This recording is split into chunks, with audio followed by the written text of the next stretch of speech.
Right, this is the first of a series of videos that I'm going to do around showing you what we are doing as an agency to grow info businesses. So we've got a couple of clients we're lucky to serve, and I'm just going to walk you through it at a high level and where I can, where I get permission to. I'll show you a little bit deeper as well as to what we're doing on a daily basis to grow these companies. So we are responsible for all stages of the funnel. So lead capture, lead nurture, sales conversion, product fulfillment as well. On some of these stages, we're more hands-on and like kind of doing it completely done for you, and on other parts, it's more consultative, done with you. Okay, so let's talk about one particular client who we have just recently signed. He's in the Gen AI, image video space. So he's an educator there. He's not. This is a clear, like a distinction, important distinction to make. So he's not right now framing it as a biz op. He's speaking to people in the current market who are doing it already. They probably understand that it is a biz op, but he's not capturing the top of the market, the broader general public. He's speaking to the people already doing it. So he's framing his materials, his education on YouTube, which is his primary channel of choice. He's framing his work as a get better at this skill type of framework, I guess. So he's killing it on YouTube. He's got a very like small but niche bought-in channel, really doing well with his like retention and end screen click-through rate, and he's starting to get like the niche like bingeability content happening, so that people keep coming back to his videos. So that's good. That's a positive sign. So he's doing his job on top of the funnel. He recently finished his like first lead magnet. Well, he's had a lead magnet before, but he's repackaged his lead magnet to be in line with his new positioning. So he took a little while to do this, but he's now started to carve out a little blue ocean for himself. So he's got a unique mechanism and like a brand new way basically to be able to take people from where they are, desired current state, into a new place where they want to be, desired reality. And so in order to do that, he's got his unique mechanism, you know, the typical like acronym thing, and he's got like the TM trademark symbol to show that it's a unique thing. And so it's a little marketing gimmick when you do that, but it does work. And it is real. Like if you do have a unique way of doing something, why not like kind of showcase it that it is like proprietary? So that's why we kind of like the TM symbol. Anyway, so he's got that, and now he's just indoctrinating his viewers, his email subscribers as well, that he already had from his sort of previous YouTube videos that would lead to his lead magnet. He's starting to now almost like rewire his audience in a new way, with his new positioning. So that's happening now. And yeah, so where were we? So this lead magnet he's just recently created is like a brief introduction into the philosophy of his unique mechanism, and it's a starting point. Now he's working towards monetization through a deeper dive of the unique mechanism. So if you can think about it, the YouTube videos are introducing the concepts of the unique mechanism. The lead magnet is like a more condensed, like overall framework packaged up for them to consume in one go. And then the workshop is like the deepest level dive that you could have, really going through the unique mechanism in deeper detail. So that's what he's working up to. Now he's juggling both the top of the funnel content, creating YouTube videos, as well as the working towards the workshop.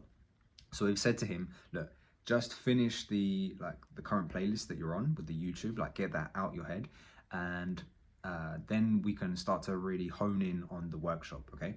In the meantime, we're coming in to work on his email welcome series. So right now, the email that he's got just delivers the lead magnet, so the kind of the guide related to the workshop. So what we're going to do is write a welcome series, and the logic behind it is going to be like we're going to use a lot of studies, scientific studies, case studies from like famous brands and whatnot, and we're going to just hit people over the head in kind of elegant way, in his tone of voice, to get people indoctrinated and bought into the philosophy. And then when the time is right, we'll work up towards the workshop into the emails. So this could be like a 5 to 10 day email sequence, because the workshop is going to be at the most probably 100 to 300. It's going to be in that range. So yeah, at the most 300. So therefore there's no need for excessive build up in the email series. Now, when I've been involved in projects where I've done, a longer email series, but I think the reason for that is that there's more time needed, more value required to get people to get the credit card out for a higher purchase. If you're just doing a 30-day email series and then the ask is like a double-digit thing or a 3-digit thing, I think you're missing it. You've missed the opportunity. You've built people up, and well, caveat, as long as the emails are valuable, right? You can just show up and have an email and kind of waste people's time and call it 30 days and say, hey, we should be asking for something here. No, the emails need to kind of build on each other, build a narrative, give value, and value can be in different ways, right? You can have like testimonials. That's still valuable because you're showing, oh, this thing that they're talking about, this unique mechanism, this actually works for other people. So that is still valuable. You can have scientific studies that validate the methods. You can have like popular people in popular culture using your methods, right, to validate it. You can kind of break down a step-by-step, almost like a mini guide or a course, in order for people to do it themselves, like kind of hand it on a plate with tactics, right? So there's different ways to deliver value in an email series. But the point I'm just making is to try to marry up the length of time, and more so the value actually, with the nature of the ask. So if it's like let's say it's a small double-digit ask, you're doing like a front-end product, like maybe it's a mini course or a workshop, and it's just like 30 to 45 minutes, like $99 at the most. I don't think you need a lot of time or value. Like I said, 5 to 10 should do it. If you're going into that more mid-ticket range, then yeah, between 10 to 30 is sufficient. Again, dependent on the value that you're providing in each thing. So I don't know if I said this, we're going to clarify with him how long he wants to do his workshop for, and kind of what he's going to cover.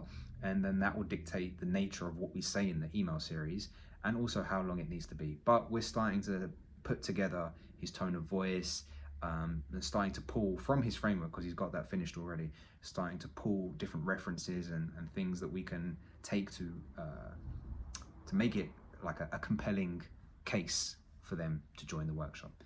Now, here's a interesting thing that we're going to be doing. The workshop's not done yet, and he's not planning on, and we've agreed with this and advised this, he's not planning on recording the workshop up front.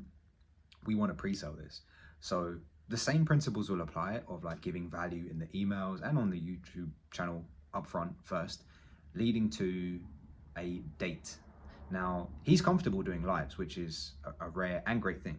So we're thinking about having the date out in the future. Like right now it's late July. So somewhere around like early September is what we've penciled in for the live workshop, and then just building demand during this time. So of course, I said earlier, he's going to finish up on his like YouTube playlist that he's working on, which only further helps people come into the lead list because it's related to the framework. So once he's done that, then we can switch focus and build demand for the workshop upcoming, both on YouTube as well as the emails. So it's gonna kind of be delayed in the sense that we're gonna work behind the scenes working on the email sequence. He's gonna work on his YouTube, and once he's finished, like kind of things will marry up and we'll get on one timeline working towards this workshop.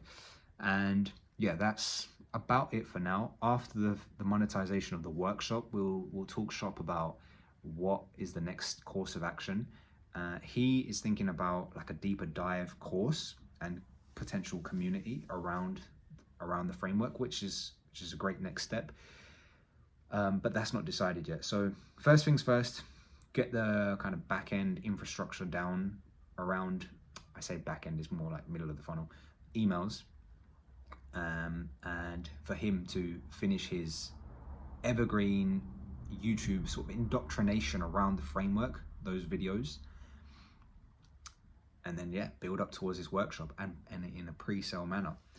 And so just quickly before I wrap up, just touching on pre-sales. So the way we do this is, one, it gauges demand really.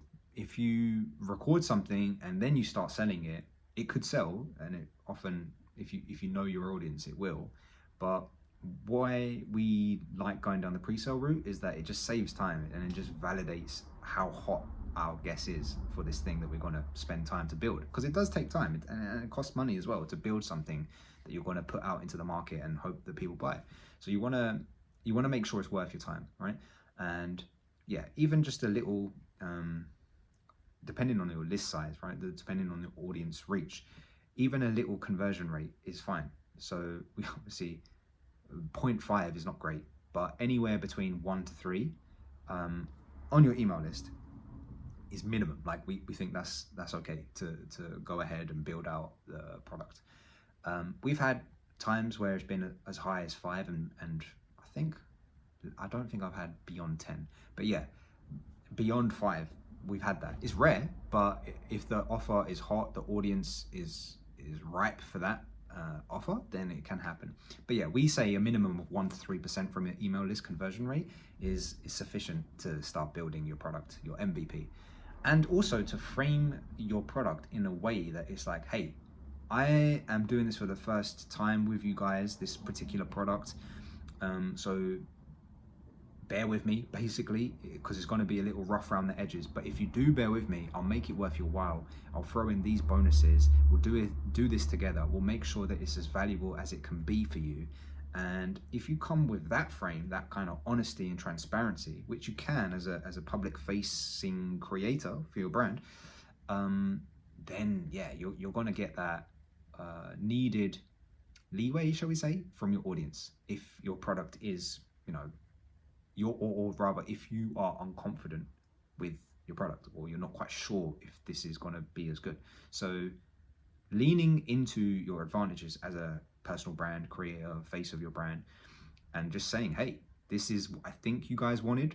I've been listening to you guys. I've been watching your comments and answering questions and watching your behavior in the emails and the surveys, etc. And I think this is what you want. If you do, I've got this thing, it's coming up. Join me live. We're going to work this out together. Click the link to register below early. And if you do, you'll get these extra bonuses. Hope to see you there. That kind of message is what we've leaned on before in the past when we're launching something for the first time. And so this is what we're advising him to do as well. And so it doesn't have to be that difficult. Like it's, if you come in with that frame of mind, like, does this work? Like just almost like curiosity. I think this works. You guys are showing me that you're interested in this. Here it is. You will be surprised at how receptive people are, because it's not a hard sell. It's like, it is a sell. People are not stupid, but they appreciate the frankness and the openness and the honesty. And so these are advantages that you get when you have a personal brand. People will give you that breathing room. So I'll leave it there. We're looking forward to this. I think it's going to be an interesting period because of the things that we need to do in order to build up to this workshop. I need to get educated on this area for myself to be able to allow the email sequence to be as strong as it can be. Yeah, it's going to be fun. You always learn when you're working with a new client. You always end up learning different parts of the industry that they're in. So yeah, let's see. And I will come back with you with another video to report on something else, I'm sure. So speak soon.